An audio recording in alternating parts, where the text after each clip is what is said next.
Hello বন্ধুরা, welcome to next job info চ্যানেলে। আজকে আমি ডিসকাস করব ডব্লিউপি পিএসসি মিসলেনিয়াস এক্সামিনেশন 2024-এর নতুন নোটিফিকেশান নিয়ে। যারা গভর্নমেন্ট জব খুঁজছো তাদের জন্য খুবই ইম্পর্ট্যান্ট আপডেট, তাই ভিডিওটা স্কিপ না করে পুরোটা দেখুন। চ্যানেলে নতুন হলে চ্যানেলটি সাবস্ক্রাইব করুন এবং পাশে থাকা বেল আইকনটা প্রেস করতে ভুলবেন না। এবার দেখে নেওয়া যাক আজকে গুরুত্বপূর্ণ update.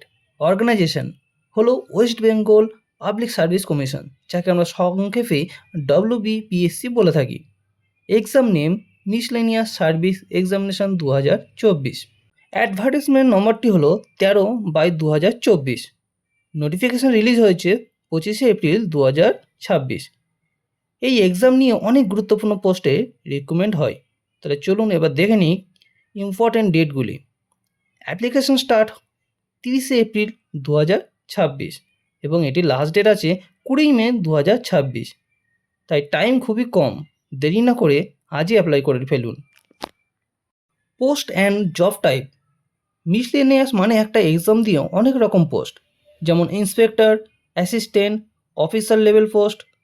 Exact post list official নোটিফিকেশনে আছে, যেটি ডেসক্রিপশনে দেওয়া আছে, আপনারা চাইলে সেখান থেকে দেখে নিতে পারেন। এবার দেখে নেব এডুকেশন কোয়ালিফিকেশান। এই পদের জন্য মিনিমাম গ্র্যাজুয়েশান, যারা গ্র্যাজুয়েট হয়ে গেছো সবাই অ্যাপ্লাই করতে পারবে। এবার দেখে নেব এজ। মিনিমাম এজ হতে হবে 20 বছর আর ম্যাক্সিমাম 39 বছর হলে হবে। রিজার্ভ ক্যাটাগরিরা যেমন রিল্যাক্সেশনে ছাড় পান তারা তেমন পেয়ে যাবেন। সিলেকশন প্রসেসটা এবার দেখে নেব। প্রথমে হবে প্রিলিমিনারি এক্সাম, তারপরে মেইন এক্সাম, এরপরে ইন্টারভিউ। 3টে স্টেজ ক্লিয়ার করলেই তবেই আপনারা পাবেন চাকরি। এবার দেখে নেব এক্সাম প্যাটার্ন।